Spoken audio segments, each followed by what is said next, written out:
इस कार्यक्रम के आज के पुण्यार्जक परिवार हैं अनिल कुमार जैन, रश्मि जैन, सारंग जैन, 76 ग्रेटर गंगा, गंगानगर, मेरठ। और सारे विषय एक ही जगह जाकर के जुड़ते हैं।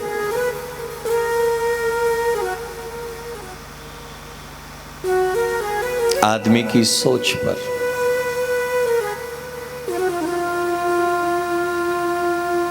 क्योंकि मन की विशुद्धि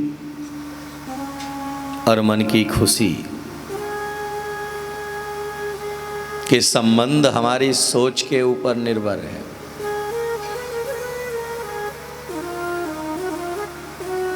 इसीलिए जो है सबसे पहले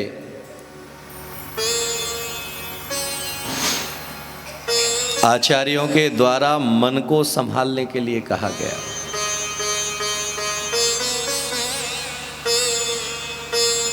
और मन यानी सोच, क्योंकि मन वही सोचता है और मन जैसा सोचता है वैसा जीवन के परिणाम निकल करके आते हैं।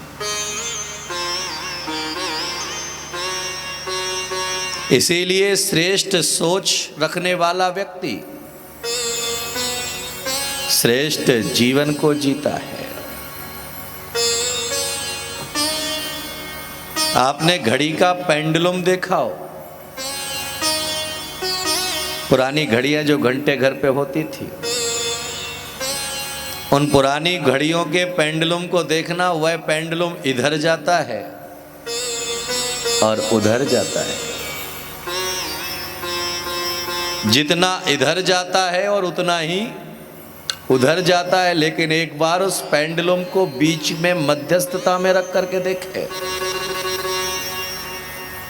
कि आपका मन जो है वह पेंडुलम है। जब आपकी कोई व्यक्ति प्रशंसा करता है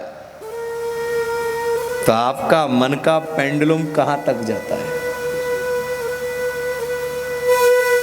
और जब वही व्यक्ति जो है तुम्हारी आलोचना करता है तो तुम्हारा मन का पेंडुलम किधर जाता है। इसीलिए कहा गया था इस देश के ज्ञानियों के द्वारा, तत्वज्ञों के द्वारा कहा गया कि माध्यस्थ भाव, कि अगर तुम्हारा मन माध्यस्थ भाव में लग जाएगा तो फिर कोई प्रशंसा भी करे तो भी आपके पेंडुलम पर कोई असर नहीं पड़ेगा, और कोई निंदा भी करे तो भी तुम्हारे पेंडुलम पर कोई असर नहीं पड़ेगा। और जिसके पेंडुलम पर असर नहीं पड़ेगा वह आनंद से परमानंद की तरफ बढ़ेगा। इसीलिए कहा गया अमित गति आचार्य ने कहा, नालोक पूजा ना संग मेलनम, कि जिस दिन आप श्रवण परंपरा को स्वीकार कर रहे हैं, श्रवणत्व की दीक्षा ग्रहण कर रहे हैं, तो एक बात अपने जहन में डाल लेना कि ना लोक पूजा ना संग मेलनम, किसी से कोई भी अपेक्षा मत रखना। क्योंकि जब मन के अंदर किसी के प्रति अपेक्षा पैदा होती है कि प्रमोद जी हमारी प्रशंसा करें, तो याद में रखना प्रमोद जी अगर प्रशंसा करेंगे तो जो है सचिन निंदा करने वाला भी मिलेगा। क्योंकि मन का पेंडुलम दोनों तरफ से बैलेंस बना करके चलना है। हम दूसरे से अपेक्षा रखते हैं कि जहां भी जाऊं मेरा आदर और सम्मान होना चाहिए। याद में रखना कि हम सम्राट बनकर के पैदा हुए या भिखारी बनकर के पैदा हुए। क्या बनकर के पैदा हुए? बोलो महाराज, सम्राट बनकर के पैदा हुए या भिखारी बनकर के पैदा हुए? और जब हम किसी से अपेक्षा रखते हैं तो उस समय हम क्या बन जाते हैं? जब हम पत्नी से प्रेम की अपेक्षा रखते हैं तो मांगना पड़ता है वहां।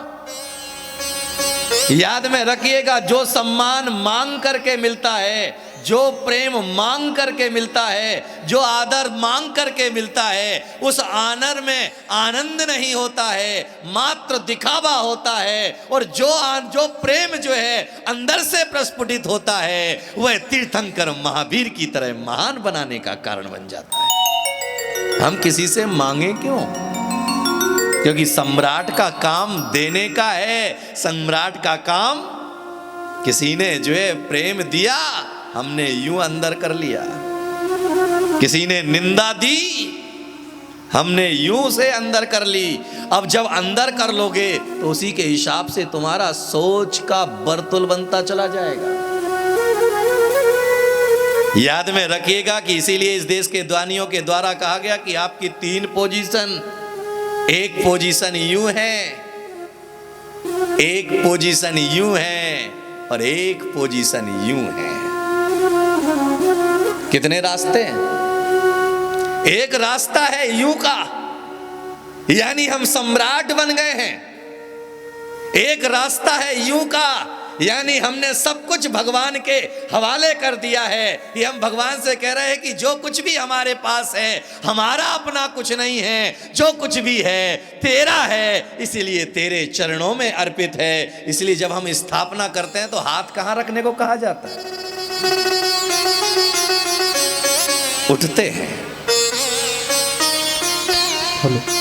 याद में रखिएगा कि जो व्यक्ति परमात्मा की इबादत करता है वह उठता है।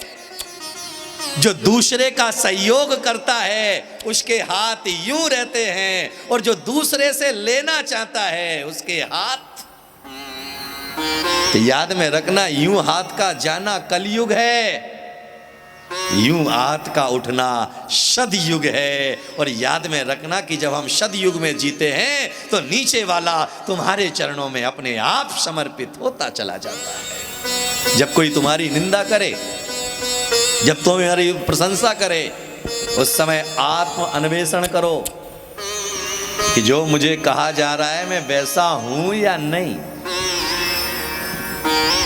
इसीलिए आचार्य ने कहा कि जब आदमी आत्म अन्वेषण करता है तो वहां से उसका सोच बदलने लगता है। आज आपको कहा गया कि आप बहुत बड़े दानवीर हैं, लेकिन अपने अंतःकरण में झांक करके देखना कि वाकई में हम दानवीर हैं या नहीं। किस चीज के दानवीर हैं हम? किस चीज का हम दान करते हैं? मनोज जी, किस चीज का दान करते हैं? याद में रखना, हम बहुत कृपण हैं, क्योंकि हम धन का दान तो कर लेते हैं लेकिन प्रेम के शब्दों का दान नहीं कर पाते। याद में रखिएगा कि धन का दान करने से आदमी दुनिया की नजरों में दानी कहलाएगा, लेकिन प्रेम का दान करने से आदमी मरने के बाद भी दानी कहलाएगा। क्योंकि मरने के बाद आदमी के प्रेम के वह शब्द ही बार बार लौट करके, आपने मान लीजिए मुझे मालपुआ खिलाया, वह मालपुए की मिठास मेरे मुख में कब तक रहेगी प्रमोद जी? जब तक मैं उसे खा रहा हूं। लेकिन खाने के बाद क्या होगा? खत्म। अगले दिन फिर नया कोई मिलेगा, अगले दिन कोई फिर हमारे लिए खड़ा होगा। लेकिन अगर हमने अपने व्यवहार के द्वारा, अपने मधुर शब्दों के द्वारा अगर तुम्हारे मन को जीत लिया है, तो मैं रहूं ना रहूं फिर भी तुम्हारे दिल में सामने वाले का स्थान बरकरार रहेगा। इसीलिए याद में रखिएगा कि जिंदगी में सबसे पहले हमारे मन में ये भाव रहना चाहिए कि हमारे मन में चाहे कोई हमारी प्रशंसा करे और चाहे कोई व्यक्ति हमारा सम्मान ना करे, लेकिन फिर भी उसके प्रति हमारे मन में खोटे भावों का जन्म ना हो। हम प्रशंसा उनकी ना करें कि जो हमारी प्रशंसा करते हैं, हम प्रशंसा उनकी करें जिनके कार्य प्रशंसा के योग्य हैं। और जिनके कार्य प्रशंसा के योग्य हैं उनकी प्रशंसा करोगे तो यश कीर्ति का बंद होगा, और यश कीर्ति का बंद होगा तो फिर तुम जहां भी जाओगे वहां लोग तुम्हारे आदर और सम्मान में खड़े मिलेंगे। और जहां तुमने सिर्फ सामने वाले व्यक्ति को खुश करने के लिए वचनों का उपयोग किया, जहां तुमने केवल जो है दूसरे व्यक्ति को जो है अपने धन का प्रभाव दिखाने का कोशिश किया, तो याद में रखना धन का प्रभाव तो चक्रवर्तियों का भी नहीं रहा। आज इस जैन शासन में कहा जाता है कि एक काल में 12 चक्रवर्ती होते हैं। उन 12 चक्रवर्तियों में से कितने चक्रवर्तियों के नाम आपको पता है? बोलो। उन 12 चक्रवर्तियों में से कितने चक्रवर्तियों के नाम याद हैं? सारिका, कितने चक्रवर्ती के नाम याद हैं? और तीर्थंकर के नाम कितने याद? याद में रखिएगा कि चक्रवर्ती का नाम लेने के लिए जाएंगे तो सबसे ज्यादा मनो मस्तिष्क पर हमारे एक ही चक्रवर्ती का नाम होगा। कौन सा? आदिनाथ के पुत्र भरत चक्रवर्ती। ये जनमानस के हर बच्चे के माइंड में होगा, क्योंकि वह चक्रवर्ती था, धनपति था, धन से संपन्न था, ऐश्वर्य से संपन्न था, उतना ही दान पीड़ित भी था, उतना ही वह देने वाला भी था। लेकिन तीर्थंकर कितने याद हैं हमें? भोग के चिन्ह नहीं हुआ करते हैं, योग के चिन्ह हुआ करते हैं। भोग तो केवल विनाश का कारण बनता है, और योग जो है अपने पद चिन्ह छोड़ करके चला जाता है। इसलिए याद में रखिएगा कि अगर चक्रवर्ती की तरह वैभव को लेकर के जियोगे तो तुम्हारे चिन्ह नहीं रहेंगे, लेकिन अगर तीर्थंकर की तरह चरित्र को लेकर के जियोगे तो इस काल में भी याद रखे जाओगे, अगले काल में भी याद रखे जाओगे, और जब जब भी तीर्थंकरों का जिक्र आएगा तब तब तुम्हें याद रखा जाएगा। आज त्रिकाल चौबीसी बनाई जाती है। त्रिकाल चौबीसी में कौन कौन है? 24 भूत के, 24 वर्तमान के और 24 भविष्य के। लेकिन चक्रवर्ती कितने हैं? चक्रवर्ती के नामों का कहीं उल्लेख आया है कि आगे ये चक्रवर्ती होंगे? पंडित जी आया ये चक्रवर्ती बनेंगे? याद में रखिएगा कि तीर्थंकरों का वर्णन आया है कि ये आगे आने वाले समय में तीर्थंकर बनेंगे, लेकिन ये कहीं पर वर्णन नहीं आया कि ये चक्रवर्ती बनेंगे। याद में रखना, उल्लेख हमेशा चारित्रवानों का होता है, संपदा वालों का उसी काल के अनुसार सम्मान होता है, उस काल में ही उनका आदर होता है। जब तक वह दान देते हैं तब तक उनका सम्मान होता है, लेकिन जो चारित्र से अरूढ़ हो जाते हैं, मन को शुद्ध कर लिया करते हैं, वह इस जन्म में भी अधिपत्य रखते हैं और चले जाएं फिर भी वह तीनों लोगों के नाथ बन करके ही रहते हैं, क्योंकि उन्होंने सबसे पहले अपने विचारों को शुद्ध किया, सबसे पहले उन्होंने सोच को शुद्ध किया, सबसे पहले अपने परिणामों को शुद्ध किया। याद में रखना कि कहां बैठे हैं ये महत्वपूर्ण नहीं है, लेकिन किस भाव के साथ बैठे हैं ये महत्वपूर्ण है। आप मेरा उपदेश सुन रहे हैं ये महत्वपूर्ण नहीं है, लेकिन उपदेश सुनते समय क्या सोच रहे हैं, सोच क्या रहे हैं और सुन क्या रहे हैं? सोच क्या रहे हैं और सुन क्या रहे हैं? दोनों में अंतर कितना है? और जहां ये अंतर है वहां सुनते हुए भी आप नहीं सुन रहे हो। अगर पूजा करते समय 1 सेकंड के लिए भी बड़ा लेट हो रहा है, क्या करें? तो याद में रखना, एक सेकंड के लिए भी ये तुम्हारे मन के अंदर भाव पैदा हुआ कि बहुत लेट हो रहा है, तो याद में रखना निर्वाण की भूमिका तुम्हारी बन नहीं सकती है। क्योंकि निर्वाण की, इसीलिए मैं हमेशा कहता हूं कि हिंदुओं के जितने भी तीर्थ हैं वह सारे नदी के किनारे हैं, और जैनों के जितने तीर्थ हैं वह पहाड़ के ऊपर है, यानी धैर्य की प्रतीक्षा के लिए है। क्योंकि जिसके पास में धैर्य होगा वही शिखर पर पहुंच पाएगा, और जिसके पास धैर्य नहीं होगा वह नदी में बह जाएगा, लेकिन शिखर पर चढ़ नहीं पाएगा। क्योंकि शिखर पर चढ़ने के लिए क्या चाहिए, बोलो? शिखर पर चढ़ने के लिए क्या चाहिए? और तुम्हारे पास क्या है? बहना।